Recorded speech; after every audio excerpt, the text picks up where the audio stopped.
आज मैं आपके साथ ढेरों रोटियां बनाने की टिप शेयर करूंगी, वो भी तवे के बगैर, जिससे आप कम वक्त में रोटियों को बना सकेंगे। इसके अलावा भी दूसरी सारी टिप्स बहुत ज्यादा फायदेमंद होने वाली हैं, इसलिए इन टिप्स को एंड तक लाजमी देखें और इन टिप्स से फायदा उठाएं। बिस्मिल्लाहिर्रहमानिर्रहीम। अस्सलाम वालेकुम नाज़रीन, वेलकम टू माय चैनल। तो नाज़रीन, कैसे हैं आप? मैं उम्मीद करती हूँ कि आप सब लोग खैरियत से होंगे। तो चलें जल्दी से शुरू करते हैं अपनी पहली टिप, बिना टाइम जाया किए। ये टिप मेरी आज आपके लिए बहुत ज्यादा फायदेमंद होने वाली है।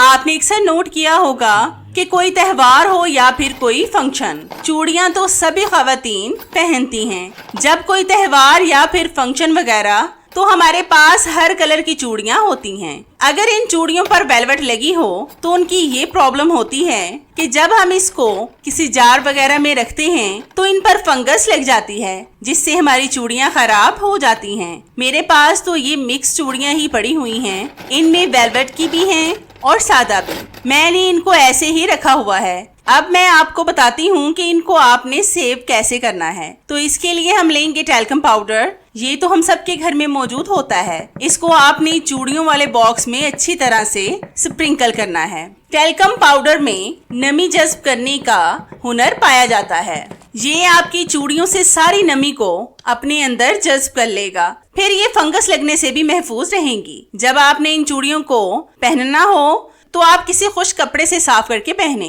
तो ये साफ हो जाएंगी। वैसे गर्मियों में हम बहुत कम चूड़ियां पहनते हैं, ये ऐसे ही डब्बों में पड़ी रहती हैं। जो चूड़ियां पड़ी हों वो पड़ी पड़ी ही खराब हो जाती हैं। इस तरीके से आपकी चूड़ियां बिल्कुल महफूज रहेंगी, ना खराब होंगी और ना ही टूटेंगी। तो है ना कितनी जबरदस्त और आपके फायदे की टिप। ये टिप मेरी आपको कैसी लगी मुझे कमेंट्स में लाजमी बताएं। नेक्स्ट टिप मेरी कैंडल से रिलेटेड है। आपने अक्सर नोट किया होगा कि जब हम कैंडल को जलाते हैं तो इसका धागा छोटा हो जाता है, जिसकी वजह से जब भी हम कैंडल को जलाएं तो ये फौरन से बंद हो जाती है। आज मैं आपको इसका बेहतरीन सा हल बताऊंगी, जिससे आपकी कैंडल बिल्कुल भी बंद नहीं होगी। तो इसके लिए आपने लेनी है छुरी। इसके साथ आपने कैंडल की साइडों को उतार लेना है, मतलब छील लेना है। जब आप इस तरह से इसकी साइडों को उतारेंगे तो धागा बड़ा हो जाएगा और आपने साइडें काटते हुए इस बात का ध्यान रखना है कि इसके धागे को नहीं काट देना। एहतियात से सिर्फ कैंडल के वैक्स को ही काटें।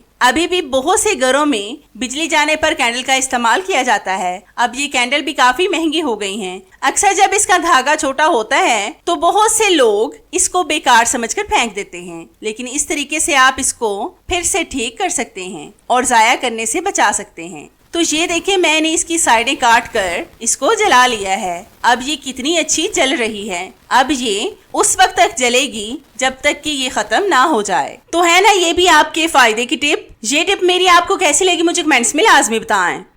इस वीडियो में मैं आपको कम वक्त में कपड़ों को इस्त्री करने का सही तरीका बताऊंगी। सबसे पहले आपने जहां पर भी कपड़े इस्त्री करने हैं उस जगह पर कोई मोटा कपड़ा बिछाना है और उस कपड़े पर कहीं भी बल ना पड़े हों, क्योंकि इससे भी सही से कपड़े प्रेस नहीं होते।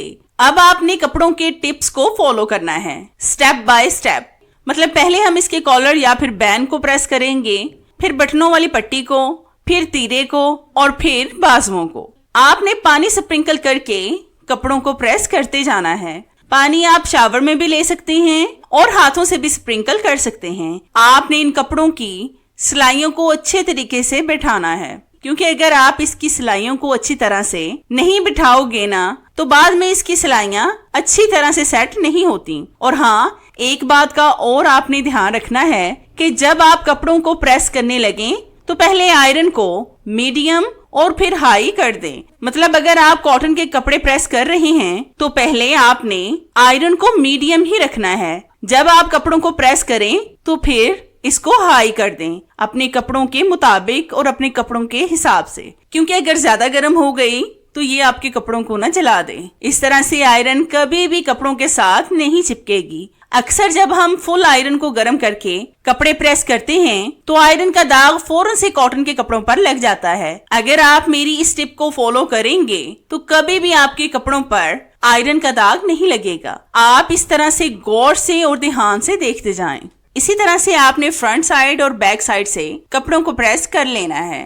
जब आप ऊपर वाले हिस्सों को अच्छी तरह से प्रेस करेंगे तो फिर बाकी हिस्सों को प्रेस करने में कोई भी परेशानी नहीं होगी। मैं तो इसी तरीके से कपड़ों को प्रेस करती हूँ, मुझे कभी भी कोई भी परेशानी नहीं हुई। इसलिए मैंने सोचा कि जिस तरीके से मैं कपड़े प्रेस करती हूँ आपको भी बता दूं, ताकि आप भी इससे फायदा उठा सकें। आप यकीन माने कि मैं 5 से 7 मिनट में कपड़ों को प्रेस कर लेती हूँ, चाहे वो माया लगे कपड़े ही क्यों ना हो। अब मैं आपको इन कपड़ों को तय करके दिखाती हूँ। इस तरह से आपने कमीज को उल्टा करके बिल्कुल बराबर में दोनों तरफ से फोल्ड करना है और फिर इसके ऊपर बाजुओं को रखकर ऊपर से प्रेस कर दें। वैसे मैं इनको ऊपर से प्रेस नहीं करूंगी क्योंकि प्रेस की तय भी ऊपर से नजर आती ही रहती है जब हम कपड़े वगैरह पहनते हैं। तो आप देख सकते हैं कि मैंने कितने अच्छे तरीके से कपड़ों को प्रेस करके तय किया है। क्या आप भी इसी तरह से कपड़ों को प्रेस करते हैं? वो मुझे कमेंट्स में लाजमी बताएं।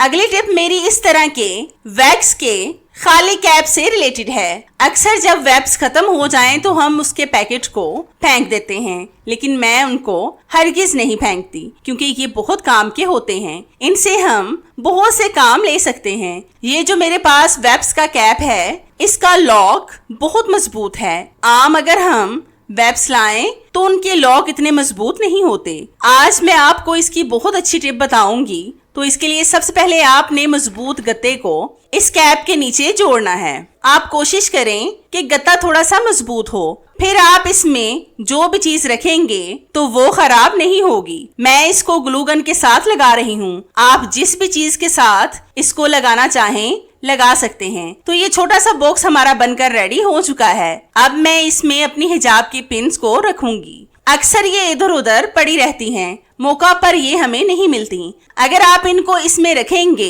तो ये सेफ रहेंगी, फिर आपको कोई भी परेशानी नहीं होगी इनको ढूंढने में। अगर आप इसमें हिजाब पिन नहीं रखना चाहते तो कोई भी और चीज अपनी मर्जी से रख सकते हैं। तो है ना कितनी जबरदस्त और आपके फायदे की टिप। ये टिप मेरी आपको कैसी लगी मुझे कमेंट्स में लाजमी बताएं।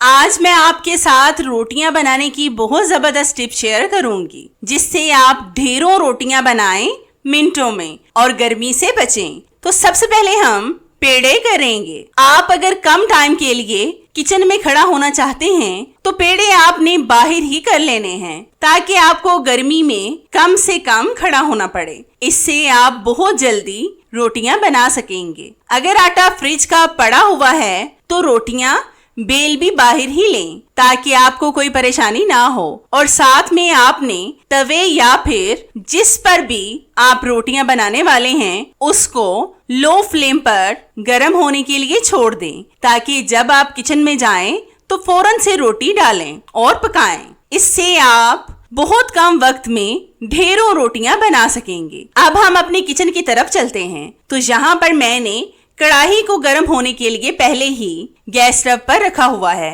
अब मैं इसमें रोटियां डालूंगी। अगर आपकी कढ़ाई बड़ी है तो 3 रोटियां भी आसानी से आ सकती हैं, लेकिन अगर आपकी कढ़ाई छोटी है तो 2 रोटियां आसानी से आ जाएंगी। मेरी कढ़ाई बहुत छोटी है और मैं रोटियां भी बहुत छोटी छोटी सी बनाती हूँ, इसलिए इसमें 2 रोटियां आसानी से आ जाएंगी। अगर हमारे घर में खाना खाने के लिए बैठे हों तो आप उनको गरम गरम रोटी सर्व कर सकते हैं। तो आप देख सकते हैं कि हमने कितनी आसानी से 2 रोटियां एक ही दफा में बना ली हैं। इससे आपकी गैस की भी बचत होगी। आप भी अगर इस तरह से रोटियां बनाएंगी तो एक तो आप गर्मी से बच सकेंगी और दूसरा कम वक्त में आप ढेरों रोटियां बना सकेंगी। तो है ना ये नया और अनोखा तरीका कम वक्त में रोटियां बनाने का। ये टिप मेरी आपको कैसी लगी मुझे कमेंट्स में लाजमी बताएं।